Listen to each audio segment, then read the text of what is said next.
Gold trusted gold buyers మీరు తాకట్టు పెట్టిన బంగారాన్ని విడిపించి ఈ రోజు ఉన్న మార్కెట్ ధరకు కొనబడను.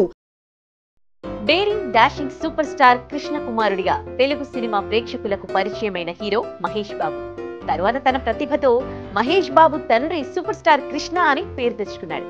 అంతేకాదు తండ్రిని మించిన తనయుడు అని కూడా అనిపించుకున్నాడు.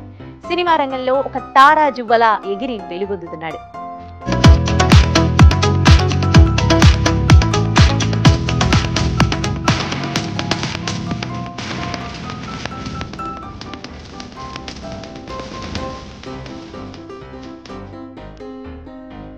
సినిమా ప్రేక్షకులతో ప్రిన్స్ అని పిలిపించుకుంటోన్న మహేష్ బాబు తెలుగు చలనచిత్ర రంగంలో ప్రస్తుతం అగ్రకథానాయకుడిగా వెలుగొందుతున్నాడు.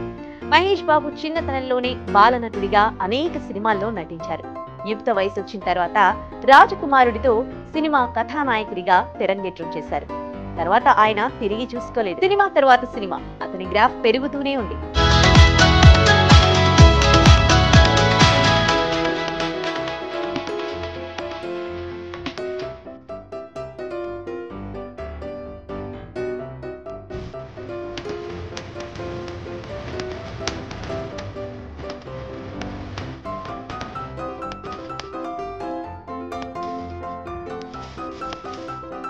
మహేష్ బాబు నటించిన ప్రతి సినిమాను ప్రేక్షకులు అక్కున చేర్చుకుని ఆదరించారు.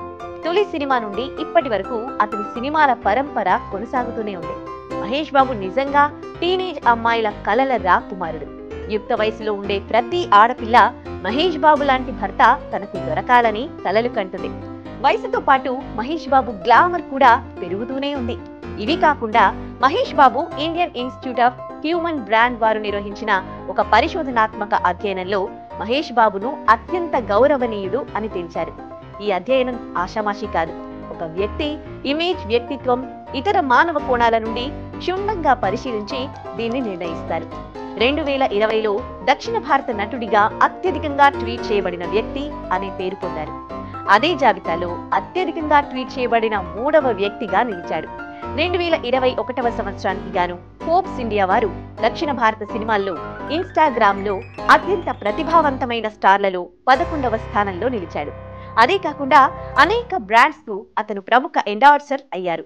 సాధారణంగా సినిమా కథానాయకుడు కేవలం వెండి తెర మీదనే హీరోయిజం ప్రదర్శిస్తూ ఉంటారు. కానీ నిజ జీవితంలో కూడా హీరోయిజం ప్రదర్శించే నిజమైన హీరోగా మహేష్ బాబు కొనియాడబడుతున్నాడు. ఆయన తన పేరు మీదనే మహేష్ బాబు ఫౌండేషన్ ను స్థాపించారు. ఇది సమాజంలో దారిద్ర్య రేఖకు దిగువన ఉన్న పేద పిల్లలను ఆదుకోవడానికి, ముఖ్యంగా వారికి విద్య, వైద్యాన్ని అందించడానికి సిద్ధంగా ఉంటుంది. ఈ ఫౌండేషన్ ద్వారా ముఖ్యంగా పుట్టుకతోనే గుండెకు సంబంధించిన జబ్బులతో బాధపడే వారిని గుర్తించి వారికి తగిన సేవలను అందించడంపై ఎక్కువ దృష్టి పెడుతుంది.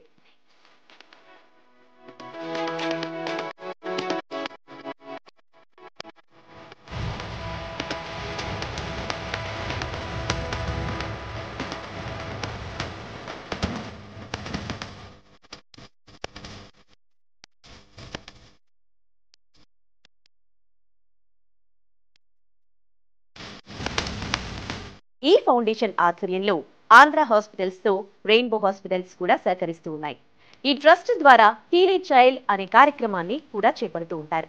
అంతేకాకుండా చదువులో బాగా మంచి పేరు తెచ్చుకుని పెద్ద చదువుకు వెళ్లలేని పేద విద్యార్థులను గుర్తించి వారి చదువుకు అవసరమైన సహకారాన్ని అందిస్తుంది. ఈ ఫౌండేషన్ ఆంధ్రప్రదేశ్లోని బుర్రిపాళెం, తెలంగాణలోని సిద్ధాపురం అనే 2 గ్రామాలను దత్తత తీసుకున్నారు. ఇలా దత్తత తీసుకున్న గ్రామాల్లో పాఠశాలలు, అంగన్వాడీ భవనాలు, గ్రంథాలయాలు, రోడ్లు, డ్రైనేజీ వ్యవస్థ పునరుద్ధరీకరణ లాంటి పనులను చేపడతారు. దాంతో పాటు గ్రామస్తులకు కీలకమైన డిజిటల్ నైపుణ్యాలను సిద్ధం చేసిన కంప్యూటర్ ల్యాబ్లను ఏర్పాటు చేశారు.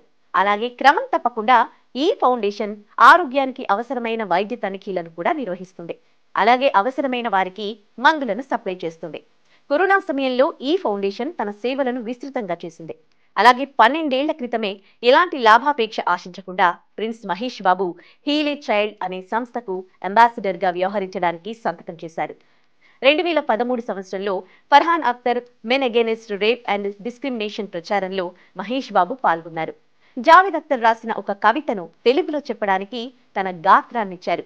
హుదూద్ తుఫాన్కు నాశనమైన ప్రాంతాలను పునరుద్ధరించడానికి ఆంధ్రప్రదేశ్ ప్రభుత్వానికి 25 లక్షల విరాళమిచ్చి తన దాతృత్వాన్ని చాటుకున్నారు.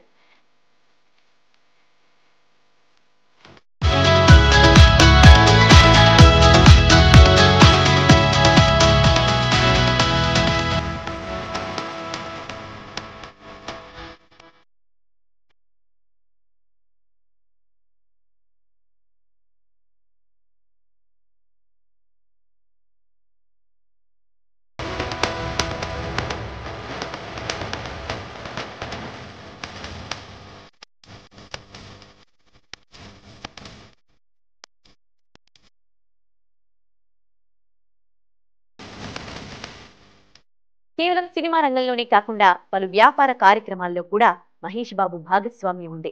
ఆ వ్యాపారాలన్నీ ఆయన ధర్మపత్ని నమ్రతా శిరోద్కర్ చూసుకుంటూ ఉంటారు. బాబు ప్రతి ఏటా తనకొచ్చే వార్షిక ఆదాయంలో కొంత భాగాన్ని సమాజ సేవకు ఖర్చు పెడతారు. ఆయన దాతృత్వ కార్యకలాపాలు చాలా వరకు ప్రచారం చేయబడవు. ఎందుకంటే ఆయన వాటిని అలా ఉండాలని ఇష్టపడతారు. మరి ఆయన నిజమైన హీరోనే కదా. ఆగస్టు 9న ఆయన పుట్టినరోజు సందర్భంగా ఐడ్రీమ్ మీడియా ఈ నిజ జీవిత కథానాయకుడికి పుట్టినరోజు శుభాకాంక్షలు తెలుపుతోంది. హ్యాపీ బర్త్డే మహేష్ బాబు గారు.